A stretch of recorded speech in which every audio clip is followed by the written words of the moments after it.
안녕하세요. 이런 글 처음 써봐서 어떻게 시작해야 할지 잘 모르겠습니다. 하도 답답해서 이곳에 글을 올려봅니다. 저는 결혼한 지 7년차 되는 두 아이 엄마입니다. 아기 낳고 한 4년 정도는 전업주부로 있다가 한 1년 반 정도 회사 다니고 얼마 전에 개인적인 사정으로 회사를 그만두고 쉬고 있습니다. 우선 저희는 양가 부모님이 저희 둘 다 성인 되고 얼마 후에 이혼을 하셔서 다들 따로 사십니다. 어쩌다 보니 친정도 시가도 그렇게 되었네요. 그리고 저는 외동, 남편은 3살 아래 여동생이 있습니다.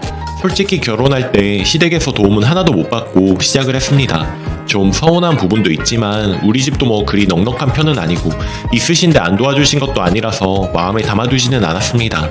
남편도 성실하고 해서 크게 문제되고 그런 건 아니었어요. 그래도 엄마가 딸 하나 있는 거 시집 보낸다고 전세 얻는데 보태라고 2천만 원 주신 거랑 대출 받고 해서 진짜 조그만 전세 얻어서 살게 되었고, 가전제품이랑 가구 이런 건 다 제가 결혼 전에 모은 돈으로 샀고요. 그렇게 한 3년 살다가 좀 무리하게 대출을 받아서 조금 큰 집으로 옮겨서 현재 살고 있습니다. 제가 이곳에 글을 쓴 이유는 다름 아닌 신우 때문인데요. 사실 신우랑의 관계는 처음에 좋았던 편입니다. 1년 전 그 일이 있기 전까지만 해도 잘 지낸 것 같아요. 신우가 저희 결혼하고 한 1년 뒤에 결혼을 했는데 집 구하고 하면서 한 3주 정도 지낼 곳이 없어서 제가 흔쾌히 우리 집에서 지내자고 했고, 마침 그때 첫 아이 태어나고 몇 달 살아도 되냐고 해서 남편이랑 주말부부로 지낼 때라 적적하지도 않고 그러라고 하고 좋았습니다. 맛있는 것도 먹으러 다니고 같이 드라마도 보고 술도 한 잔씩 하고 그러면서 더 친해졌던 것 같아요. 신우네도 결혼한 뒤로 신우 남편, 시엄마 이렇게 해서 자주 보고 우리 집에서 자고 갈 때도 많았고, 신우네 아기 낳고 조금 덜 보긴 했지만 저 직장 다니고 하기 전까지 뭐 자주 보고 지낸 것 같습니다. 한 달에 한두 번씩은 꼭 봤으니까요. 신우네랑 따로 볼 때도 많았지만 대부분 시엄마도 거의 같이 봤는데, 사실 저랑 저희 남편은 어머님 집도 몰라요. 혼자 사는 친구 집에 얹혀 산다는 식으로 말씀을 하시는데 정확히 어디 사시는지 사시는 집 앞에 가본 적도 없습니다. 여쭤봐도 알아서 뭐하냐며 너넨 너네끼리 잘 살고 엄마는 엄마대로 잘 살면 된다, 신경 쓰지 말아란 식으로 세상 멋지게 말씀을 하셔서 저는 그런가 보다 했는데 남편은 내심 서운해 하더라고요. 신우는 알고 있는 것 같기도 하고 아무튼 그래요. 일단 저랑 시엄마랑 신우랑 관계는 겉으로 볼 땐 엄청 사이좋고 잘 지내는 편이었고 제 주변 사람들조차 의아해할 정도였죠. 어떻게 그렇게 잘 지내냐, 신우랑 시엄마가 왜 그렇게 집에 자주 오냐, 안 불편하냐 물어보는 사람도 많았습니다. 사실 세세하게 서운하고 좀 그런 건 있어도 안 좋은 마음 생길 정도는 아니었고, 어머님도 오시면 저 힘들다고 나가서 밥 먹거나 시켜 먹거나 했는데 이게 직장생활 시작하고 하면서 그런 관계가 계속되다 보니 저도 사실 주말에 좀 쉬고 싶을 때도 있고 할 법인데, 일요일 아침에 불쑥 단톡에 오늘 뭐하냐, 점심이나 먹자, 아니면 집 근처다 차나 한잔하자, 이런 식의 만남이 많다 보니 좀 피곤하기도 했습니다. 남편 선에서 커트가 잘 안 되다 보니까 남편이랑 티격태격 하기도 하고 그랬습니다. 아무튼 본격적인 얘기로 들어가면 양가 부모님이 따로 사시다 보니 명절이나 뭐 어버이날, 생신 이럴 때도 참 바빠요. 그리고 시아버님이 장남이시고 시골에 시할머니도 계셔서 명절 때 늘 시할머니 댁에 갔는데 아버님이 직업 특성상 명절에 못 내려가십니다.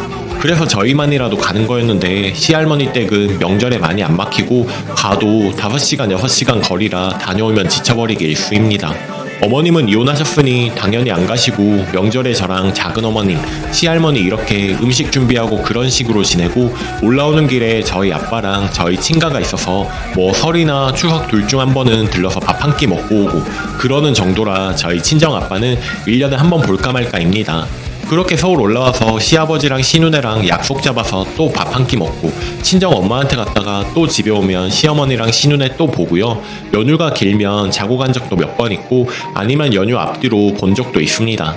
아무튼 안 본 적은 단 한 번도 없고 늘 이런 패턴이라 명절이 바쁘곤 한데 어머님도 항상 너희가 고생이다 말씀해 주시죠. 보니까 작년 설 연휴가 2월부터였네요.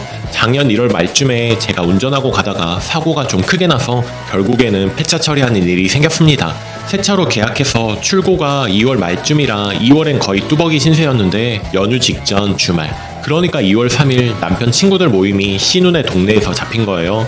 그래서 겸사겸사 모임 들렀다가 신우네도 갈 생각으로 아기 둘 데리고 대중교통 이용해서 갔죠. 참고로 신우네랑 우리 집은 경기도 끝에서 끝입니다. 그때도 어머님 같이 가셨고요. 저녁 모임 잠깐 갔다가 신우네 가서 야식 시켜서 맥주도 한잔하고 기분 좋게 다음날 집에 왔고요. 그리고 그 다음 주에는 신우네랑 시엄마랑 괌으로 여행 간다고 하더라고요. 그리고 여행 다녀오시고 어머님이 연휴 시작 며칠 전에 회사 앞으로 오신 거예요. 점심이나 먹자고. 여행 가실 때 남편이 용돈 쓰시라고 50만원 드렸는데 그걸로 본인 시계도 사시고 신우랑 시엄마랑 저랑 커플링도 사셨다고 선물을 주시더라고요. 그러면서 이번 설엔 차도 없고 하니 시할머니 때 가지 말고 쉬라고 하시면서 시골 안 가니까 신우네랑 밥이나 한 끼 먹자 가볍게 말씀하시길래 알겠다고 하면서 일요일 점심 괜찮으시냐고 해서 약속을 잡았죠. 그리고 신우한테도 카톡으로 어머님 만나서 선물 받았다 고맙다고 얘기하고 설 때 일요일 점심 먹는 거 괜찮냐 해서 괜찮다고 해서 그런 줄 알고 있었고요. 그런데 그때 설 연휴가 목금 토요일이었는데 금요일 저녁 때 단톡에 토요일에 보는 거예요 일요일에 보는 거예요 하는 거예요. 그래서 일요일에 보기로 한 거 아니냐 토요일이 편할 것 같음 그렇게 하자. 그럼 우리가 친정 와 있으니까 토요일에 신우네 동네 가까운 시내에서 보는 게 좋겠다고 했죠. 저희가 차가 없으니 들어가는 길에 볼까 한 거였고요. 일요일에 보자고 한 건 친정엄마가 토요일에 저희 태워다 준다고 해서 그런 거였고요. 그런데 갑자기 신우가 식당에서 세배를 할 순 없을 것 같아서요 이러길래 아 뭐 어쩌라는 거지 하니까 남편이 그럼 일요일에 우리 집으로 와 하고 답을 보냈는데 그냥 다음에 봐요 하고 단톡을 나가는 거예요. 그렇게 기분 나쁜 듯이 단톡방을 나가버리니 황당하고 진짜 어이가 없었죠. 그 단톡에 저희 남편, 신우 남편, 시엄마 이렇게 있는데 다들 황당했는지 그러고는 다들 아무 말도 안 했죠. 그렇게 단톡방 나가버리고 결국 일요일에 시엄마만 우리 집으로 오셨더라고요. 남편이 땡땡이는 왜 안 온 거냐고 그냥 아무렇지도 않게 말 꺼냈는데 시엄마가 기다렸다는 듯이 약간 화내시는 말투로 너희가 동생 입장 생각해서 명절 때라도 챙기라는 식으로 말씀을 하시는데 진짜 어머님이 그렇게 나오실 줄은 상상도 못했습니다. 그러면서 신우 입장만 계속 얘기하시면서 걔가 명절에 시댁 갔다 와서 친정이라고 갈 데도 없는데 오빠 집을 친정처럼 와야 한다는 식으로 다른 때는 몰라도 명절 때라도 너희가 걔네랑 일정 맞춰서 1박 2일로 명절 지내자고 하시더군요. 그래서 저도 참다가 어머님께 서원해서 말씀드렸죠. 어머님 자꾸 아가씨 생각만 말씀하시는데 제 입장도 있는 거 아니냐고. 저희는 매번 시할머니 댁 갔다가 시아버지 시어머니 신우 이렇게 다 따로따로 다 봐야 하는데 아무리 어머님이나 아가씨가 사이가 좋고 편하게 지낸다고 해도 저도 아무래도 친정에서 지내는 거랑은 다르지 않겠냐. 그리고 어머님 아버님이 안 계신 것도 아닌데 왜 우리 집이 친정이라고 하시는지 모르겠다 라는 식으로 말했습니다. 최대한 예의 갖춰 말했는데 그래도 좀 감정이 실릴 수밖에 없었겠죠. 그랬더니 어머님이 네가 그렇게 생각하는 줄 몰랐다며 서운하단 식으로 말씀을 하시고 이제 알았으니 그만하자고 하면서 말 딱 자르시더라고요. 그동안 그래도 신우한테도 시엄마한테도 잘한다고 했는데 결국 그 일 하나로 나쁜 며느리가 된 거죠. 결혼해서 명절에 안 본 적도 없고 명절 외에도 자주 보고 자고 간 적도 많은데 그리고 심지어 2주 전에도 만나서 얼굴 보고 했는데 신우는 기분이 상한 티 내면서 단톡방 나가버리고 시엄마는 와서 딸 입장만 대변해주니 너무 서운하고 그동안 도리한다고 했던 것들이 허무해지더라고요. 설 때 안 본다고 한 것도 아니고 밥이나 한 끼 먹자고 하셔서 그러자고 하고 약속까지 다 잡았던 건데 대체 뭐가 잘못된 건지 화나는 걸 떠나서 서운하고 서럽고 참 그렇더라고요. 아무튼 전날은 대충 마무리되고 어머님이 가시고 며칠 있다 어머님이 남편한테 동생 카톡 다시 초대하라고 해서 단톡방에 다시 들어왔더라고요. 그냥 다 아무렇지도 않게 안부 묻고 하는데 신우는 아무 말도 안 하더라고요. 그렇게 2달 정도 지나고 신우를 안 보게 된 결정적인 두 번째 사건이 생겼습니다. 4월 말쯤 남편 휴대전화기를 보다가 우연히 신우한테 카톡 온 걸 보게 된 거죠. 진짜 이거 보고 손이 떨리고 가슴까지 두근거리더라고요. 카톡 내용은 신우가 미안해야 할 일이 없는데 엄마 아빠한테 잘하라고 한 건데 내가 왜 미안해야 하는 건지 그런 생각 하나도 없음요. 오빠도 중간에서 피곤해하지 말고 그냥 각자 알아서 삽시다. 내가 그랬잖아. 내가 알던 오빠로 돌아오라고. 오빠도 오빠 부인이랑 자식이 더 중요하겠지. 당연한 거야. 너무 눈에 보이게 오빠처럼 그럴 필요는 없겠지만 그런데 자기가 할도리 잘하고 살면 누가 뭐라고 안 합니다. 이런 이야기 더 하고 싶지도 않고 풀고 자시고 할 것도 없었는데 미안하다고 말하라는 거에 또 열받아서 그만. 언니 성격도 만만치 않은 거 알겠는데 나도 한날 치는 거 모르나 봐. 하하 사요나라. 도대체 남편이 뭐라고 했길래 이런 카톡 대화를 받았나 싶어서 물어봤더니 직접적으로 뭐라 한 적도 없다고 하더라고요. 얼마 전에 어머님이랑 통화를 했는데 어머님이 5월 초에 뭐 어린이날도 있고 생일도 있고 하니 동생네랑 날짜 맞춰서 보자고 하시길래 아니 그래도 그때 맘 상하고 한 게 있는데 미안한 건 미안하다 해야 하고 풀 건 풀고 봐야 하는 거 아니냐고 했더니 그랬더니 어머님이 가족끼리 풀고 자시고 할 게 뭐 있냐 했는데 그때 신우가 옆에 있었던 거죠. 옆에서 듣고 자기 오빠한테 카톡을 저렇게 보냈는데 정말 이해할 수가 없더라고요. 밑도 끝도 없이 설 연휴 때 있었던 일이랑 엄마 아빠한테 잘하라고 하는 게 무슨 상관이며 사실 그렇게 못한다는 생각도 없고 신우도 뭐 썩 잘한다는 생각도 안 들어요. 자기 딴엔 그동안 뭐 마음에 안 드는 게 많았던 모양인데 다 됐고 오빠네가 설령 못한다고 해도 누나도 아니고 동생이 저런 식으로 문자를 보낸다는 게 잘못된 거 아닙니까? 사실 이 문자 사건 전까지만 해도 저희 남편은 그냥 좋게 넘어가자고 했고 진짜 안 보고 살 마음까지는 없었는데 남편도 단단히 화가 난 거죠. 근데 결혼 전에도 이런 식으로 행동한 적이 많았대요. 자기 기분 나쁘다고 오빠한테 할 말 안 할 말 해놓고 얼마 있다 제 기분 풀리면 아무렇지 않게 대하고 근데 저까지 들먹거리면서 비아냥대니까 남편도 그냥 넘어갈 수는 없었던 것 같아요. 저희 남편이 제 입장이나 감정을 많이 이해해주고 해서 그나마 다행인 거죠. 만약에 자기 가족 두둔했으면 어땠을지 생각도 하기 싫네요. 아무튼 이러고 진짜 한동안 부글부글 소가리를 하다가 주기적으로 자잘한 사건들이 계속 생겨서 잊을만 하면 또 생각나게 하고 그런 상황입니다. 저도 진짜 하고 싶은 말 안 하고는 못 사는 성격이라 신우한테 대놓고 따지고 싶은 마음도 많았는데 참는 게 이기는 거란 생각으로 참고 또 참고 있는 중이고 남편 입장 생각해서 사귀고 있습니다. 여태 그 일로 신우한테 한마디도 하진 않았습니다. 근데 어차피 안 볼 거 속 시원하게 따지고 안 보고 살까 이런 생각도 드네요.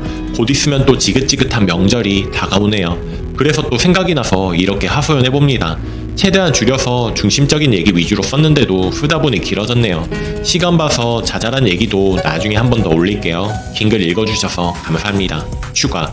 저희 남편도 그냥 읽고 무시하고 그러고 얼마 있다가 남편이 친척 결혼식에 갔다가 신우랑 마주쳤나봐요. 저는 회사 일 때문에 못 가고 남편이랑 애들 어머니만 가셨거든요.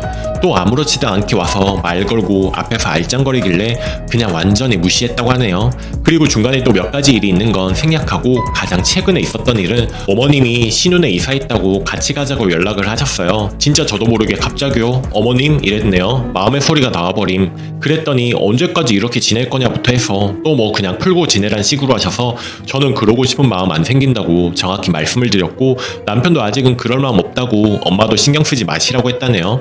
남편도 저한테 걘 안 보고 살아도 자긴 상관없는데 엄마는 좀 짠하게 있긴 하다 하더군요. 그래도 다행히 제 입장이 우선이고 자기는 제 편이란 식으로 말해주고 그래요. 그래도 제가 시댁 식구들에게 잘하려는 마음으로 지낸 세월이 있는데 너무 뜬금없이 당한 기분이라 괘씸한 마음도 있고요. 그동안은 진심으로 대했기 때문에 한번 마음이 틀어지니 저는 진심으로 대하기가 좀 어렵게 느껴집니다. 최종. 신우이 일화를 좀 더 말씀드려야 할 것 같아서 컴퓨터를 켰네요. 자꾸 어머님이 연락하셔서 신우이랑 관계 개선을 해야 하지 않겠냐 하셔서 최근 스트레스를 좀 받았어요. 카톡이며 전화며 굳이 찾아오셔서 이야기를 하시는데 제가 단칼에 거절하니 시어머니가 솔직하게 말씀을 하시네요. 사실은 신우이가 다시 저희랑 잘 지내고 싶은데 저희가 너무 칼같이 여지를 주지 않으니 시어머니한테 부탁을 했나 보더라고요. 엄마가 언니한테 말 좀 잘해보라고 그러면 산다는 말이 신우이가 이사하고는 대출이자에 생각지도 못한 인테리어 비용에 한 달 고정 지출이 너무 커서 오빠한테 돈을 좀 빌리고 싶다고 했나봐요. 그런데 사이가 안 좋으니 엄마한테 다리를 좀 놔달라고 한 거죠. 어머님이 걔네 사정 빡하니 네가 이해하고 먼저 굽히고 들어가라면서 술술 다 이야기하시는데 그 속이 너무 빤히 보이면서 더 괘씸해서 앞으로 신우이 이야기할 거면 오지 마시라고 자리 박차고 나왔습니다. 남편한테 말하니 화내면서 잘했다고 엄마 연락도 앞으로는 받지 말라고 하는데 왜 저렇게 속이 시커먼지 어이가 없네요. 그리고는 어머님한테 이야기를 들었는지 그날 밤에 카톡이 와서는 미안해 언니 그동안 연락 못해서 엄마한테 들었는지 모르겠는데 나 3천만 좀 빌려줘. 오빠보다는 언니가 실세잖아. 이러는데 진짜 내가 알던 신우이 맞나 싶고 사람 무섭다는 생각까지 듭니다. 그래서 제가 신우야 정신 차려라. 이때까지 네가 한 짓을 생각해보고 그런 말이 나오냐. 넌 양심도 없냐 라고 하니 신우가 미안하다고 구구절절 핑계를 적었는데 그냥 대꾸도 안 하고 바로 차단했습니다. 그래도 연 끊고 살아야지 하는 생각은 안 했는데 너무 사람이 얼굴에 철판을 깔아도 너무 제대로 깐 것 같고 속물 같아서 시댁 식구고 나발이고 무시하고 살고 싶네요. 제가 또 아닌 건 아닌 거라 싫은 사람은 정말 정말 죽어도 싫거든요. 이제 시누이가 그러네요. 오히려 속이 시원합니다. 더 이상 찜찜하게 틀어진 관계 생각 안 해도 돼서요. 그동안 이야기 들어주셔서 정말 감사하고요. 여러분들 덕분에 과감히 연 끊고 가만히 있으니 호구를 하는 시댁 식구들과 작별을 하네요. 응원해주셔서 감사드립니다. 댓글입니다. 내로남불의 전형적인 케이스네요. 어미나 딸이나 세상 경우 다 있는 것처럼 말하면서 알고 보니 경우 없고 뒤통수 치는 인간입니다. 이혼해서 자식, 며느리 힘들게 왔다 갔다 하는 건 모르고 시누이 친정이 왜 오빠 집입니까? 보니까 본인 아빠는 챙기지도 않는구먼. 경우를 찾고 그래. 그런 시누이 친할 필요도 없으니 같이 하지 마세요. 또 뒤통수 맞습니다. 남이 낫죠, 차라리. 오늘도 낭만캐스터를 시청해주셔서 감사합니다. 여러분들은 어떻게 생각하시나요? 오늘도 행복한 하루 보내세요. 감사합니다.